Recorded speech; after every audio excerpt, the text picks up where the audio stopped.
2, 3 అంటే మన హైడ్రా లాగా ఒక్కటే మనకి నాకు తెలుసు పనిచేస్తుంది నేను అనుకోవట్లేదు. ఎందుకంటే కోర్ట్స్కి వెళ్ళినప్పుడు ఎన్ని ఉంటాయి. బట్ ఏ సంథింగ్ ఒక హైడ్రా అనేది ఖచ్చితంగా అలాంటి యాక్షన్ ఖచ్చితంగా ఉండాలి. అది ఒకటి ఖచ్చితంగా ఉండాలి. చాలామంది మనకి చూస్తే చెరువులు ఆక్యుపై చేశారు, చాలామంది నాయకులు ఆక్యుపై చేశారు. అవి ఎలా కొట్టాలి? వాళ్ళకి కూర్చోబెడితే ఎవ్రీవన్ ఈజ్ పవర్ఫుల్ ఆ ఏరియాల్లో. సో వాళ్ళని కూర్చోబెట్టి కొంత కన్విన్స్ చేయాల్సి వస్తే వాళ్ళని విల్ఫుల్గా మన భూదాన్ మూమెంట్ లాగా వాళ్ళ సొంత భూములు ఇచ్చారు. మన భూములు మనకి భూదాన్ మూమెంట్ అలాగా వీళ్ళు చేసిన వయలేషన్స్ని వీళ్ళే స్వచ్ఛందంగా ఒప్పుకొని బయటికి వెళ్ళిపోయి ఇల్లు వాళ్ళే కూల కొట్టేసుకోవటం అలాంటిది ఒక మెథడాలజీ. లేదంటే మిడిల్ క్లాస్ ఉంటారు, వాళ్ళు తెలియదు, వాళ్ళ అపార్ట్మెంట్ లేదు, డబ్బులు దొరుకుతుంటే ఇల్లు కట్టేసి ఉంటారు, వాళ్ళు నలిగిపోతారు. సో వాళ్ళకి ఏం చేయాలి? ఇట్లాగా చాలామందిని ఒక హ్యూమనిటేరియన్ ఆస్పెక్ట్ కూడా దీంట్లో చూడాలి. చాలామంది వాళ్ళ రిటైర్మెంట్ డబ్బులన్నీ పెట్టి వచ్చిన అపార్ట్మెంట్ కొనుక్కుంటారు.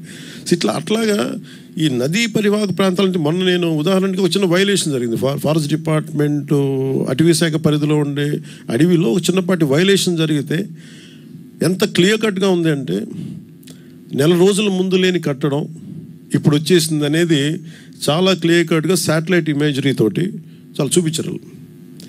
అలాంటిది మనకు మెథడాలజీ ఉంది. కర్ణాటకకి వెళ్ళినా తెలుసు, ఈవెన్ ఒక చెట్టు పడిపోతే తేడా తెలిసిపోద్ది. అంత మానిటరింగ్ ఉంది remote sensing, national remote sensing agency మన శాటిలైట్స్ వల్ల. అలాంటిది ఏదో మనం దాన్ని వాడుకొని సో వాటితోటి మనం ఒక డేటా తీసుకొని ఆ సంబంధిత అధికార యంత్రాంగానికి కావచ్చు, పంచాయతీ వ్యవస్థలకు కావచ్చు లేఅవుట్లు వేసేస్తున్నారు. ఆ లేఅవుట్లు నదీ పరివాహక ప్రాంతాల్లో ఉన్నాయో ఇవన్నీ చూసి బాధ్యత పెట్టాలి అందరికీ. అందరూ కూర్చొని it is not just position of ఒక ముఖ్యమంత్రి గారు లేదంటే దాని పక్కన ఉన్న సంబంధిత వ్యక్తులు కాదు, అందరికీ ఆ బాధ్యత అందరికీ తీసుకోవాలి. దాన్ని రైట్ ఫ్రమ్ పంచాయత్స్ నుంచి ఈ బాధ్యత తీసుకోవాలి.